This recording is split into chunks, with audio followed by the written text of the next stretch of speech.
সুমন একটি প্রাইভেট কোম্পানিতে কাজ করে। প্রবল কাজের চাপ থাকার সুবাদে যখন তখন যেখানে সেখানে কাজের জন্য যেতে হয় তাকে। ফলে খাবার ঠিকমতো সময়ে খাওয়া হয় না তার, যার কারণে তার পেটে ইনফেকশন হয়। তাই তাকে কলকাতার একটি বিখ্যাত হাসপাতালে ভর্তি করা হয়। সেখানে সুমন প্রায় 3টে রাত কাটায়। কিন্তু সেই 3 রাত যে তার জীবনের একটি মজবুত স্মৃতি তৈরি করতে চলেছে, সেটা তার জানা ছিল না।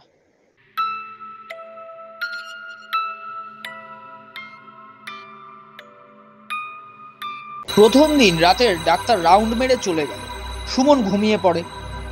মাঝরাতে সুমন বুঝতে পারে কেউ যেন তার জামার বোতামগুলো ঠিকভাবে লাগিয়ে দিচ্ছে। সে বেডে উঠে বসে, কিন্তু তার চোখে সন্দেহজনক কিচ্ছু পড়ে না।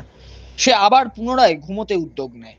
আবারও সে অনুভব করে কেউ যেন তার জামার কলারটা ঠিক করে দিচ্ছে। সেই সময় তার সারা শরীর অবশ হয়ে আসে। কোনো রকমে ভয়ে ভয়ে সুমন সেই রাতটা পার করে। দ্বিতীয় দিন রাতে সুমনের শরীর ভীষণ ক্লান্ত থাকায় সে তাড়াতাড়ি ঘুমিয়ে পড়ে। সেই রাতে তেমন কিছু হয় না। তবে সকালবেলা সুমন চোখ খুলে দেখে সে বেডে নয়, বরং সে হাসপাতালের মেঝেতে শুয়ে। কিন্তু এটা কিভাবে সম্ভব? সুমন কিছুই বুঝতে পারে না। রাতে তো সে বেডে ঘুমায়, তাহলে সে মেঝেতে এলো কি করে? বিষয়টি নিয়ে সুমন বেশ চিন্তিত হয়ে পড়ে। তৃতীয় দিন রাতে সুমন ঠিক করে সে ঘুমাবে না আজ। আজ সে দেখবে কি হয় রাতে এইখানে। এমন মনে করে কখন যে সুমন ঘুমিয়ে গেছে জানে না। হঠাৎ এক আওয়াজে তার ঘুম ভাঙে। সুমন দেখে তার বেডের পাশে তার পায়ের কাছে একটি ছায়া মূর্তি দাঁড়িয়ে। তার শরীর সম্পূর্ণ কালো, কিন্তু বোঝা যাচ্ছে যে সে একজন মহিলা। মহিলাটি কাঁদতে থাকে অনবরত।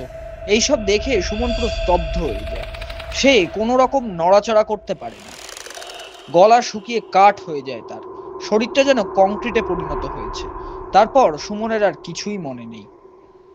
সকালে সে ডিসচার্জ হয়ে তার বাড়িতে চলে আসে এবং পরে সে জানতে পারে যে সেই বেডে ছিল একজন মহিলা। তার আগেই সেই মহিলা ভর্তি ছিল। মহিলাটি অনেক দিন সেখানে ভর্তি। তার মৃত্যুর পর ওই বেডে যেই থাকে তার সাথেই কিছু অদ্ভুত ঘটনা ঘটে। ভুতুড়ে গল্প শুনতে এক্ষুনি সাবস্ক্রাইব করো ভুতুড়ে অ্যানিমেশনকে। ধন্যবাদ।